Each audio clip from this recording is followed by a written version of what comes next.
Hello and welcome to the fourth lecture in our series on project finance foundations with a focus on healthcare. In this lecture, I'll be talking about the legal terms, agreements and risks in project finance. So the conditions for viability are very important. To arrange financing, investors must be satisfied that the project is one, technically feasible, economically feasible, and creditworthy. So in terms of technical feasibility, the construction must be able to have the ability to be completed on time and on budget. In terms of the economic viability, it must be able to generate sufficient cash flows to cover the cost of capital. And then in terms of sufficiently creditworthy on the terms proposed by the sponsors, it must be creditworthy even in the worst case scenario to be able to cover enough, in order to generate enough cash to cover both the operations of the project and the debt servicing.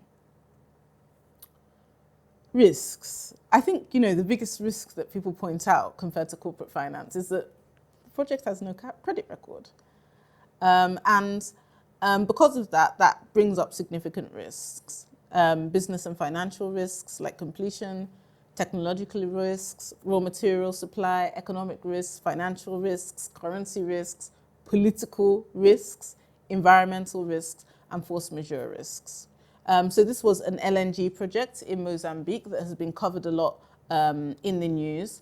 And there was a violent sort of insurgency around the project that killed 3,000 people. So this had to be suspended, and that wasn't in the financial model. So I'll start by talking about completion risk. And there are several reasons for a potential completion risk: underestimation of costs, unexpected delays, problems with the business model, like a drop in the price of the commodity to be produced, so much so that it's no longer economically viable to complete the project, or a shortage of critical supplies required for the project construction. Then there's technological risk, like when the technology being used in the project becomes prematurely obsolete, or when the technology doesn't perform as expected. And in Nigeria, certain examples of this are said to have happened by the media. So for example, our refineries, for instance, the media says a lot about them perhaps not functioning on the most modern technology. And a big project like Ajakuta Steel, for instance, which was supposed to be like one of the biggest steel producing projects in West Africa. Again, apparently that project didn't take off or can't be sort of revived because the technology for producing steel has moved on.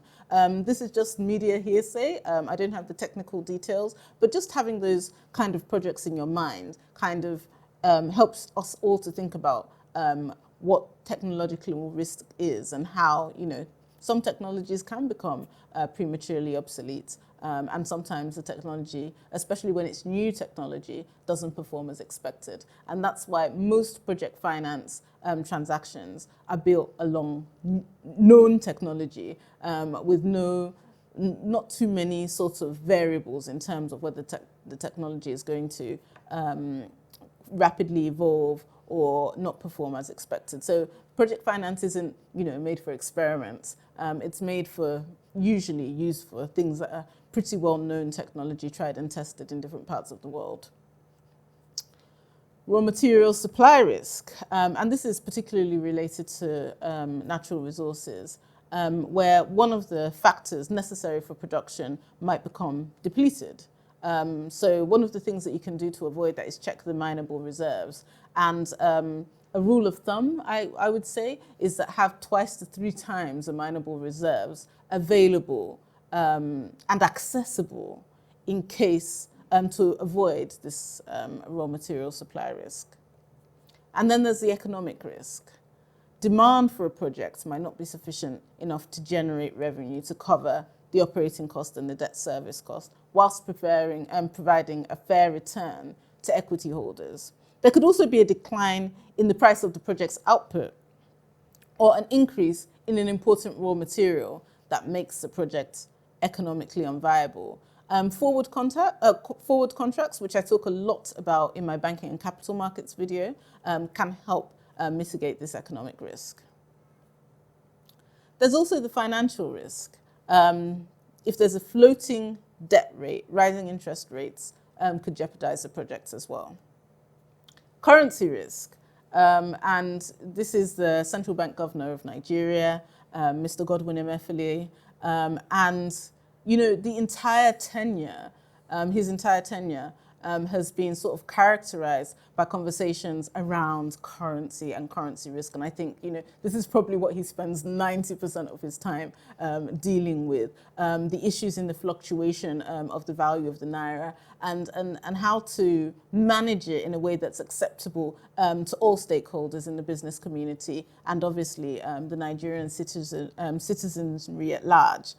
So when the project's revenue stream or cost stream is denominated in more than one currency, or when the two streams are denominated in different currencies, then that risk in terms of the different exchange rates will affect the availability of cash to service the debt.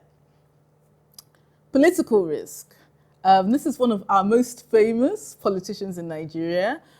He's been president at 2 different times for 2 different terms. So that's why he's probably so famous and has been very successful in the world of politics.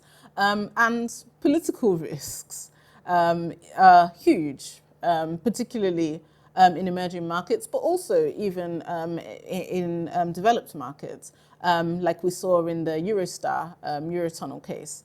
Political authorities in host countries may interfere with the timely development or long-term economic viability of a project through taxes, through legal restrictions, and even in the worst-case scenario, through expropriation.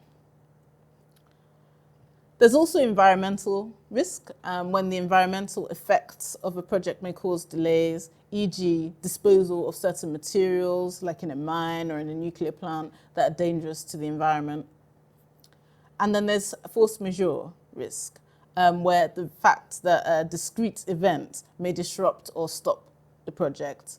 A strike, a fire, terrorism, like we saw in the case that we spoke about at the beginning of this presentation in the Mozambique LNG case, protests, an earthquake, a volcano explosion, or even, we mentioned in our case studies about the Lekki tollgate and how, it was a protest that's sort of affected this particular PPP. And you can mitigate against that by using insurance, and the price of the insurance obviously will differ or will range in terms of the perception of the risk. Right, finally, I'm going to talk about security agreements, and I'm going to talk about it very, very quickly. So take if offered contracts is one of the contracts you can use, and a take if offered contract is where the buyer has to take the product if delivered. So if it's delivered, then they have to take the product. A take or pay contract is even if they don't need it, even if it's not delivered, you either have to take it or pay for it. So even if it's not being delivered, and even if they have too much of it at that particular time, they still have to either take it or pay. So there's no option there. Then there's a hell or high water contract, where even if the factory is not producing any products, they still have to take it. They still have to pay. So whether if I'm producing something and I have a buyer that has signed a hell or high water contract, then it means that even if I lose my ability to produce, then they still have to pay me. There's a throughput agreement like we looked at in the pipelines, where there's a minimum amount for what flows through that particular mechanism. There's a cost of contract agreement, where a cost of service agreement, where the cost of service or like the OPEX has to be covered by the customer. And then there's a tolling agreement as well. So brings me to the end of the legal terms, risk, and agreement section of the Project Finance Foundation's masterclass. Thank you.